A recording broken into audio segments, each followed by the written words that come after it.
المبتكرة ضمن فعاليات المؤتمر الدولي للنشر العربي والصناعات الإبداعية في دورته الثالثة، ونذهب إلى ثالثها الذي يستعرض قيمة اقتصاد الأعمال الإبداعية ومساهمته في الاقتصاد المحلي ويبحث سبل تعزيزه. نبقى الآن مع الحوار المبتكر الثالث بعنوان الاقتصاد الإبداعي وتعاون القطاعين العام والخاص. يشارك في الحوار رئيسة الاقتصاد الإبداعي في المركز الثقافي البريطاني وعضو مجلس الصناعات الإبداعية البريطاني ريانا موغل، مستشارة البرامج والمشاريع في قطاع الصناعات الثقافية والإبداعية بوزارة الثقافة والشباب الإماراتية منى السويدي، المدير العام للوكالة الكورية للمحتوى الإبداعي بارك يونغ إل. تدير الحوار الصحفية والمراسلة في CNN الاقتصادية لين ماضي.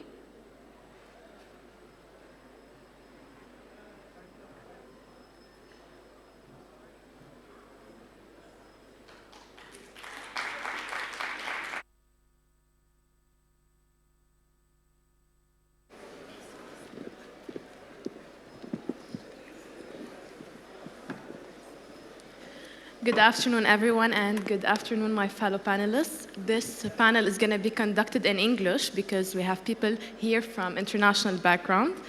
First of all, thank you for being here with us. Of course, this panel is very exciting because we're actually merging two fields that's not usually merged. We're merging actually economy and creativity, which is actually the creative economy. First of all, I'm going to start with you, Rihanna. What is the creative economy and what are the industries in the creative economy? Thank you, Lynn, and I'd like to just say thank you to the organisers for convening this excellent conference. It's really nice to be here. So in terms of the creative economy is essentially an economy of ideas protected through intellectual property.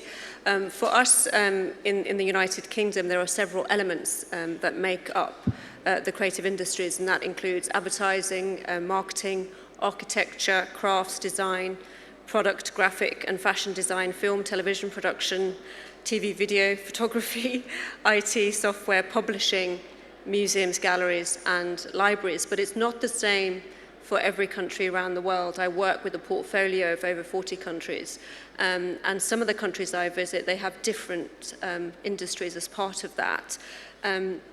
So UNESCO has a creative cities network, which you might be familiar with, and their definition in terms of identifying those creative cities is that they include handicrafts and folk art and design, but they also include gastronomy. So gastronomy is considered as part of the creative industries as well, and last time I checked, there were about 38 cities as a part of that UNESCO network. And Abu Dhabi and the United Kingdom are not on there in terms of gastronomy, but Korea is.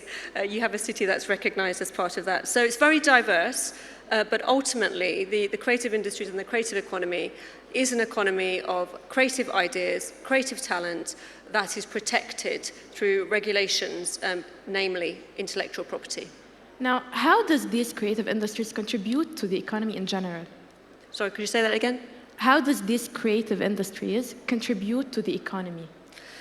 Well, that's probably going to take me an hour to answer that question. It contributes in many ways, obviously in terms of financial benefits. So in the United Kingdom in 2023, the gross value added contribution of the cultural and creative industries in the UK was 125 billion. And that represents about 6% of the economy in the UK. The creative industries obviously create jobs, and those jobs in the UK are growing at 3 times the average rate, employing 1.8 million people and about 700,000 independent freelance creatives as well. We export 46 billion of goods and services that are all directly related to the creative industries. But beyond that, I think it's really important to consider the spillover effect of the creative industries as well. So you may be going to a theatre, maybe some of you have been to the West End. You may be going to a theatre, but when you go to that theatre, you're also going to stay in a hotel probably if you're visiting London. You're going to spend some money in a restaurant. You maybe go shopping. So the spillover effect also contributes towards the economy. But when you also think about the production side of some of the creative professions, so if you're working on a film set, you're going to need someone who's able to make that film set. Maybe they need carpentry skills. You're going to need someone who's able to do the hair and the makeup. So you're contributing to the local economy by employing those people as well. I think the other thing to mention about the creative industries is that ability to attract a diverse pool of talent because it requires so many different jobs. And so you can bring in those people that perhaps haven't necessarily had a higher education specifically in a particular area, but have the ability to develop the experience to work in the creative industries through voluntary experiences, but also through enterprise schemes and apprenticeships. So young people starting in the film sector as runners, and learning the trade as they go along. So we're seeing a lot of that now happening much more in the UK, where young people are choosing to get the experience before they then choose to specialise in a particular higher education course. And of course, these economic benefits requires a role from the public sector, which is going to be my next question for all of you. First of all, I'm going to start with you, Dr. Muna. How is actually the UAE and the government of the UAE supporting the boost of creative economy of the UAE? Absolutely. The UAE government have been always supporting creative culture in the UAE, especially by putting a clear strategy for the creative industry in 2021, where we wanted to inspire the world in the Ministry of Culture. And through that, we will be doing it through developing talented people, developing also businesses and attracting in that industry, and also creating the environment that support that. The UAE have around 40 initiatives, all of them from education, from putting governance and policies in place to enable them, and also protecting the copyrights. So all these initiatives are helping to support creatives to develop their initial idea and get the right fund, get the right guidance, get the right training to develop it into a product that can be exported externally. That's interesting. Now I'm going to move to you, Park. Yep. How is Korea working towards actually boosting, or the government of Korea working towards boosting the creative economy? Sorry, once again. I'm asking you, how is Korea or the government of Korea supporting the boost of creative economy? Yes. First of all, thank you for inviting me. But I have a language problem, so I prepared the script. And regarding the Korean government policies, I think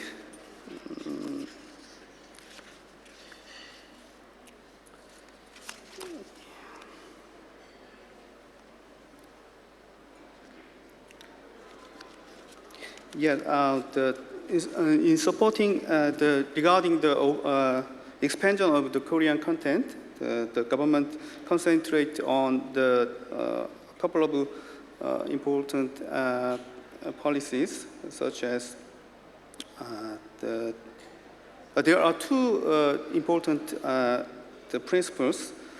I think I would say the one is to operate predictable support programs so that the candidate companies can consider business planning for support programs every year.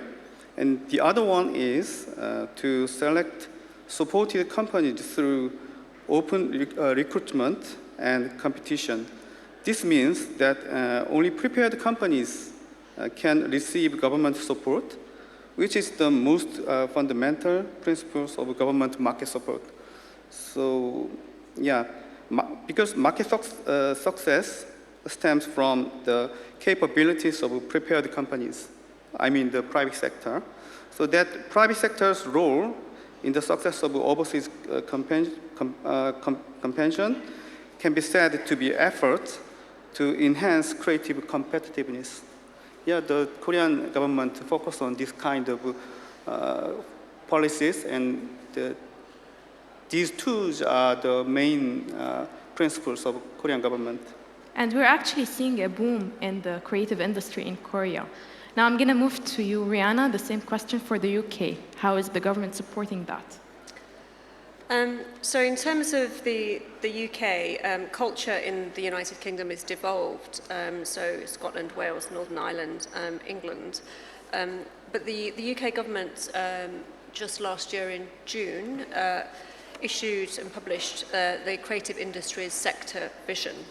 In that vision, they have outlined a real ambition around how they are going to enable the creative industries to thrive going forward with the backdrop of the development in new technologies, but also contemporary challenges, like, for example, everything that's happened after the pandemic around well-being, and well-being is mentioned in the creative industries sector vision.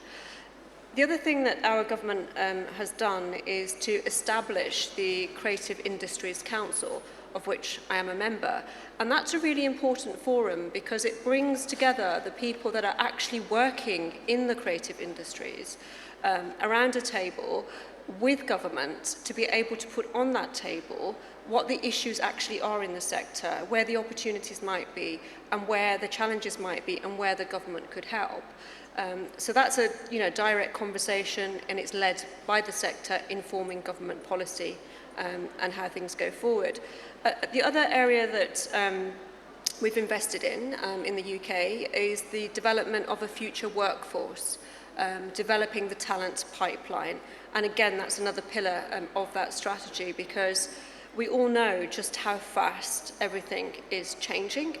And maybe our teachers have been trained to teach a particular curriculum for a particular type of career, whereas young people now are thinking very differently about the type of work they would like to do in the future. So therefore, that talent pipeline and the training of the skills that they need for the future has to be different too, and needs to change. There's a lot of investment now going into how the school curriculum and how young people's experience immediately after leaving school, how they get that experience. So you've got people from industry, like myself included, going into school and helping young people to understand the types of jobs that they might not be familiar with.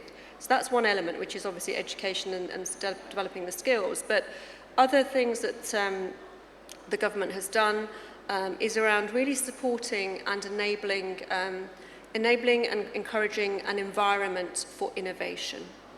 And that can only happen if you've got tax incentives. So we just had the spring budget in the UK, where our Chancellor set out some new tax benefits for the creative industries, because the creative industries are very much recognised as a real pillar for the UK economy. So tax incentives are important. Linked to that is strategic funding and grant schemes. And that funding isn't about reliance on public sector funds, but it requires people to also find private sector funding or funding from other sources, so that there's a real mixed economy in terms of the financial model for their business.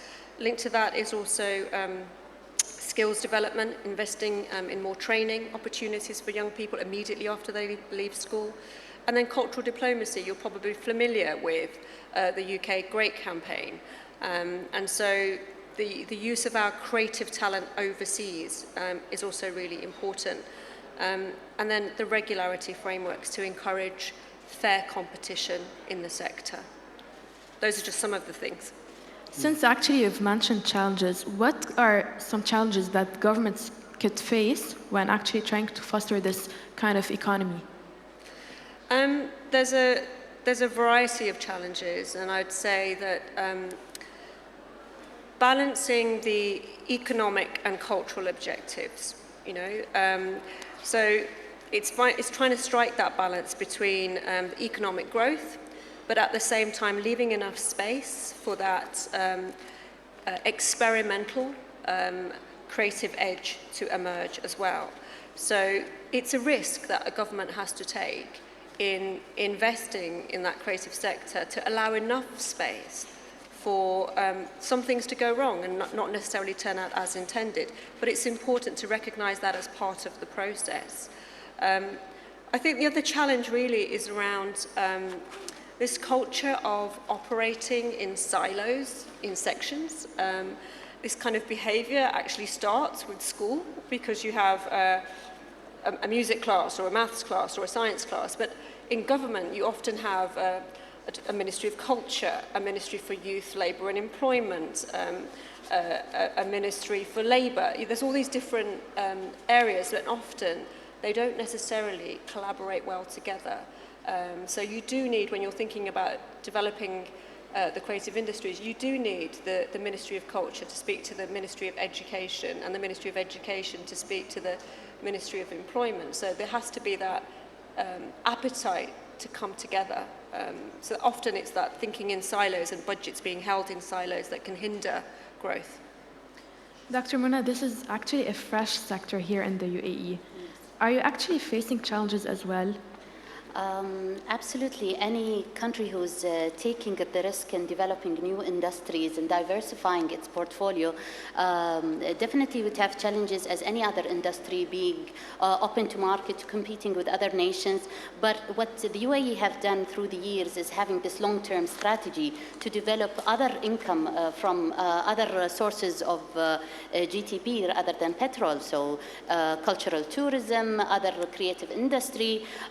If you can see, and it's really successful, we have many creative clusters in the UAE. We have around 22 free zones specializing in each of those areas, which is also one of the successful areas that attracting not only companies but also talented. We have created the golden visa to be able to attract those talented people, to be able to develop and have like a kind of an open creative development of these ideas collaborative from different industry and to work. However, as any creative industry, I think funding would be very problematic, access to funding. But through our collaboration with a lot of private sector and NGOs and other funds, we have been able to do it. For example, the UAE signed with Majra, it's a social responsibility fund. We signed with Sunduq al-Watan. We're also collaborating through cultural diplomacy with other nations, into having those MOUs to enable our talented people and companies to access other markets and access other funds for them to grow. So it's a continuous work of development and at the same time help protect their intellectual property. I mean, the AI is knocking the door, it's disrupting all the other industry, and one of the key things is the creative industry. But the UAE is taking always a risk taker. They always adopt this technology in speeding up that industry and being able to develop it. Like, for example, recently one of the well-known directors, Nail al-Khajashi, produced a film, which is a horror movie, but she used in the dubbing and translating AI to change it from Arabic to Chinese with the same voice tone of the actress. So they use that to cut costs, to make an effective, efficient industry, especially if you looked into the cinema, the theater, the gaming. Those are a huge budget to start with and grow an industry. But however, being adaptive and leveraging the technology, and at the same time looking into policies, how we can use a new governance framework for AI is the best way. And this is how our government is an agile government. Looking at laws, updating it, learning from the industry, always co-creating and having the stakeholders from investors, from directors, key players, and even artists on the table to look on how is this ecosystem, how this supply chain, we can pinpoint the threats, whether it's now or future, and what are the mitigation plans that we can work on. Well, that's the positive impact of AI, so people shouldn't be afraid of it. Now, actually, you've mentioned that it's a new field, and I know that in the UK, it's relatively old, and they've been working on it a long time ago. So, Rihanna, if you could, for example, give an advice to the new creative economy that's being created here, what would it be? I don't know if I can give advice, because from what I know it from what I have seen in different contexts around the world. And the conclusion that I come to is that this is a dialogue, and it isn't about what the UK might advise the UAE, because we want to also learn from the UAE and what's happening over here, because your context is different to ours. And it's that fusion that happens when cultures come together where things start to become really interesting. So I think experimentation is key, and having the appetite to enable an environment where exchange can happen is really important, because I think with whatever careers come in the future, what we need are people, a workforce that is interculturally fluent and able to move from one part of the world to another in the way that we haven't previously. When we think about, for example, the development of cultural and creative content that is developed digitally, that content can travel. And that might be someone who's passed away. It could be a celebrity who's passed away, coming back to life in the form of an avatar. So if I give you an example, during COVID, in the former site of the London 2012 Olympics, there was a project that was developed, and it was a band, which you may have heard of, called ABBA. They're all quite older now, so there was a whole bunch of a creative team who developed avatars of this band, and so now they perform in the ABBA Stadium in East London, the former site of the Olympics, and they are sold out pretty much every night, and it's not a cheap ticket. And this is avatars performing on a stage. And the audience in that space are behaving as though it's the real band. And so when we think about that, and we think about how culture could travel in the future, there's so much potential for us to engage with different parts of the world through digital cultural context exchange. Linked to that ABBA example I give you in terms of the unique attributes that enabled that to happen, is that the band is Swedish. We're talking about a former site of Olympics in East London, and the producer who put that project together was living in London, but she's from Finland. And I think that's the thing about the UK, is this melting pot of diverse creative talent, looking at things from a very different perspective and being open to having their stereotypical viewpoints or their bias challenged through creative collaboration. So that's the space of experimentation that I think gives the UK that creative edge. Now I'm going to move to Park. Actually, Korea has experienced a significant boom regarding exporting its creative industry to the world. What do you attribute this success to? Pardon once again, please. Sure. The question, yeah. The question is, please once again. Do you want me to repeat it? No. Just ask the question is about. It's about Korea's creative industry and how did it become so successful? Successful how? Yes. There. Because the answer is very simple, I think, because the Korean domestic market is so small. So in terms of content production, so therefore production and distribution companies are fiercely competitive in terms of viewership rating and box office ranking and the subscriber competition. So additionally, there are consumers who cannot tolerate the mediocrity and actively engage in both enjoyment and criticism. So I believe this intensive environment enhanced the competitiveness of content, as only non-cliched and differentiated content can survive. So that's why the Korea content has the famous, little bit famous in all the world. So, yeah, that is why. Yeah. And actually, what lessons can the rest of the world take from this? sorry, I can hear. Yeah. What lessons can the rest of the world take from this? Yes. So I think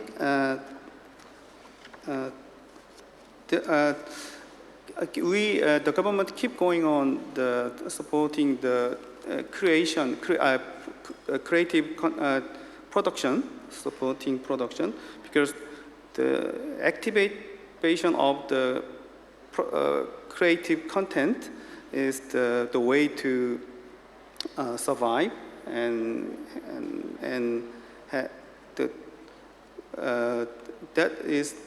that is why we focus on that. So the government always consideration about that there is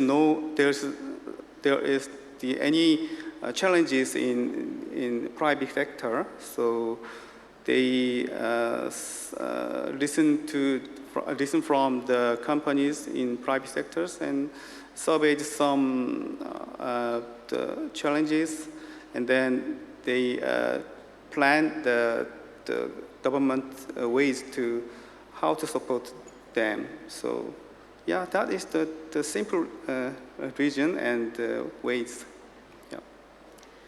Now I'm going to move to Dr. Muna. Since Parkwert was talking about the government, what about the government initiatives that you're working on right now for boosting this economy? Absolutely. As I informed you that helping creatives and their ideas come to life to the market, we have the National Grant Program. The National Grant Program really help creatives in their life journey, in their production of their creative products. So from developing the ideas, till going to market, till mobilizing and promoting it, whether it's locally or internationally, we're helping them through this fund, through all the 7 sectors.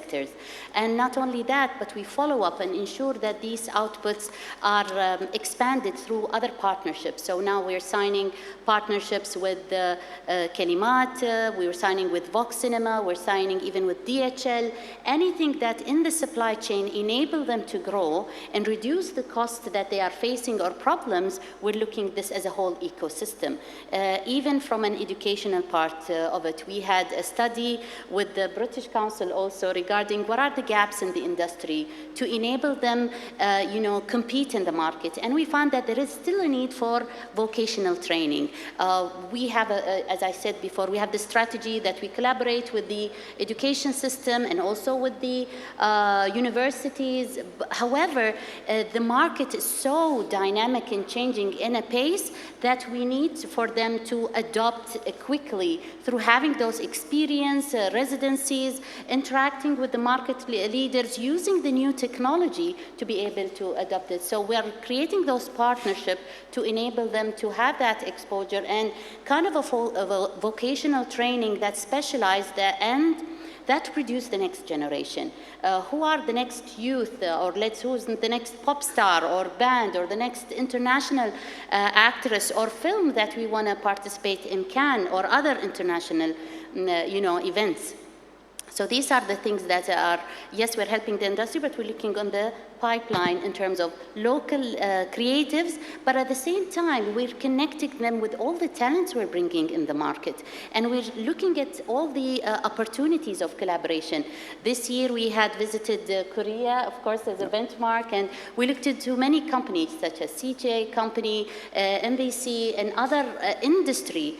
And we have created this partnership with local companies to be able to adopt this business model as a creative industry and be able to transfer that knowledge with the companies here and get these youth ignited and engaged in such program for them to be the next, Arab stars, Arab pop. So next, hopefully, we have A-pop stars, not only K-pop. So. Well, hopefully. Now I'm going to move to Rihanna. How do you think, she mentioned, actually Dr. Muna mentioned the importance of collaborations. How do you see the importance of collaborations from the UK perspective? Well, I'm in the business of international collaboration, so this is quite a detailed topic for me. But when we talk about public-private partnerships and collaboration from that sense, in terms of this panel, So obviously, in terms of the private sector, they have corporate social responsibility. And so what we're seeing more of is a leaning in to the creative industries, because there's a recognition that by supporting the creative industries and creative talent, new ideas can be born into the market. We're also seeing, for example, just this week, I was in Sri Lanka meeting with our team there, and I also met with quite a large conglomerate, retail developer, owns lots of land, etc., wanting to invest in creative talent. And what was interesting was that their desire to invest in creative talent wasn't necessarily about supporting those young people into employment, but was more about developing a mindset where they would be more resilient, more adaptable, and more entrepreneurial, able to work with other cultures, able to bounce back after difficulties. They wanted to really support that to happen. And then similarly, when I lived in China, we worked with quite a lot of private sector partners, actually, over multiple years, where, for example, developers and designers were really interested in supporting collaborations between the UK and China, between creatives. So we had an 8-year program that was funded through a developer, where musicians from the UK had the opportunity to work with musicians in China and vice versa. And the result for them in terms of their development was how their new buildings, their new apartments were perceived by the target audience that was due to purchase them, because they were associated, they had an international dimension to them, but also those musicians, after the collaboration, performed at the development. So there were concerts going on at the development as well, and they also ran workshops. So that association with the place that you live, having some sort of cultural, international, creative identity, was also important to the developers.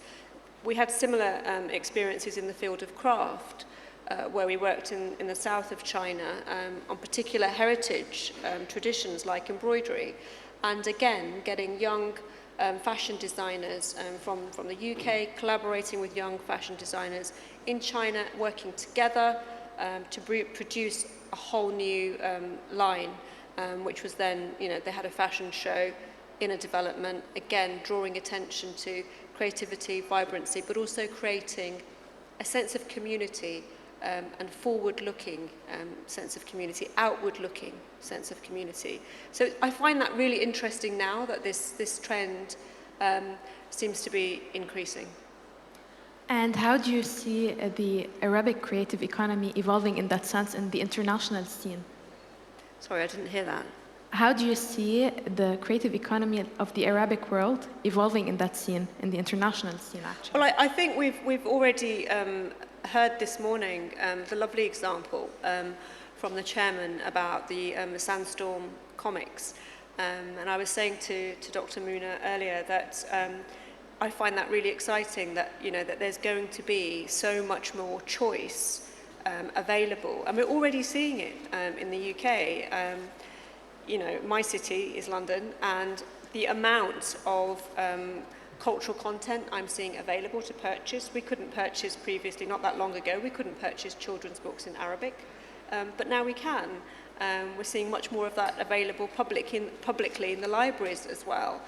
So when you've got young people growing up, they've got access to a diversity of languages and options and role models and symbols where their culture is represented, which is so important in terms of aspirations for the future, whether it's growing up in your own country or whether it's your desire to collaborate with another culture. So I'm hoping that we can see more of that. Our galleries and our museums, for example, are hosting more exhibitions from the Arabic-speaking world. So that too is a window into different cultures and creates a space for dialogue, peace and understanding. Now I'm going to move to you, Dr. Muna. Which industries in the creative economy of the Arab world do you see booming the most?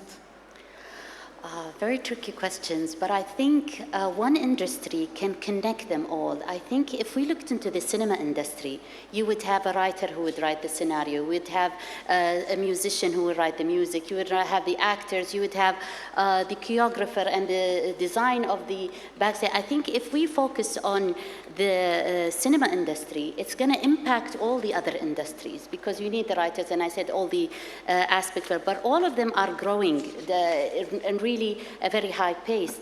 And having, you know, the technology with social media and other channels is giving them that boost to grow and access different markets. And there is, you know, an interesting, even though like during COVID, there was like a problem, but it has raised the accessibility of, you know, Netflix or Shahid or other accounts, and they have created demands for more Arabic, more, you know, cinematic, and a lot of, even for cartoons and even for manga. So I think this industry is going to grow high, and there is a lot of funds in the region are focusing on that area, in UAE, in Saudi Arabia, and also there's a huge focusing on cultural tourism also in Egypt.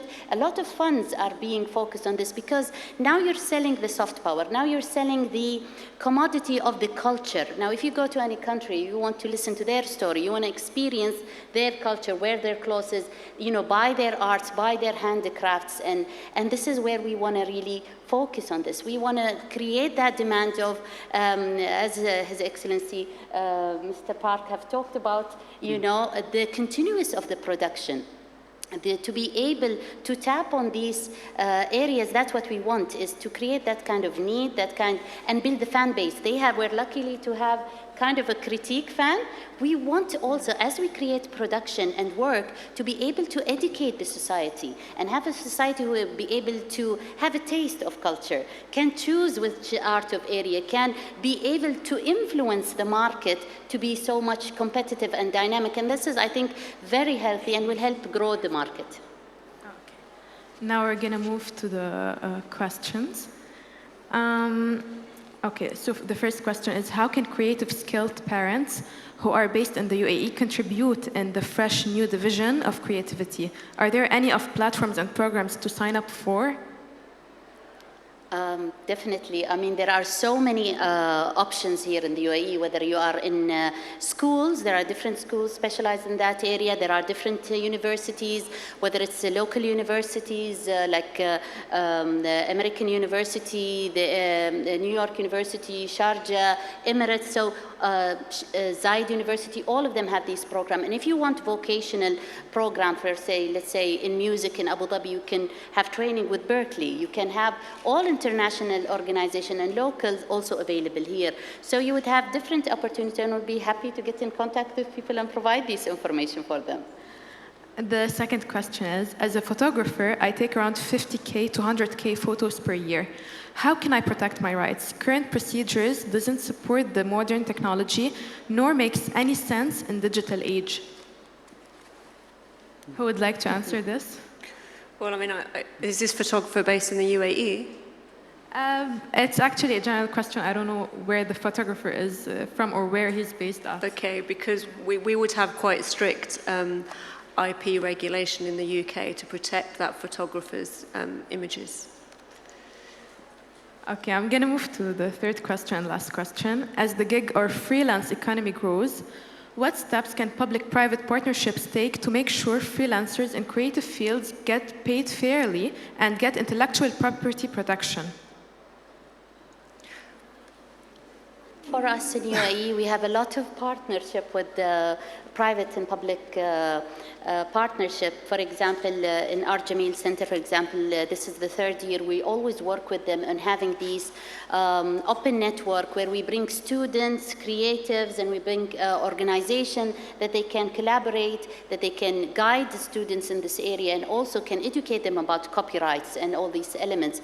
Of course, in line with this, we're working with World Intellectual Property, where they're looking to how you know, AI and new technology are disrupting that, and them by themselves are designing this and looking and discussing with the creative economy industry how to protect this. It's a very complex when you have like a different part of copyright. Let's say a writer, let's say a picture, for example, from that industry, and you try to come with a new movie using Mid-Journey application, for example. So they're still trying to say, should we, for example, deduct that copyright to give that kind of royalty to the artist, or no, this is a whole new art that we should not. So there is a lot of debate, a lot of studies, but it's underway, and we're engaging with this because we believe it's affecting that creative. But in the UAE, there is, with the association strategic partner with Ministry of Economy, we're working hands in hand with these areas and how we can raise awareness of the creatives about their rights, engage them in that discussion, and also be ready for the next coming technological changes in that perspective. Well, actually, that was very interesting, and unfortunately, our time is over. I would like to thank you very much for your insights, for your interesting insights, and I would like to thank everyone who listened to us. Thank you. Thank you.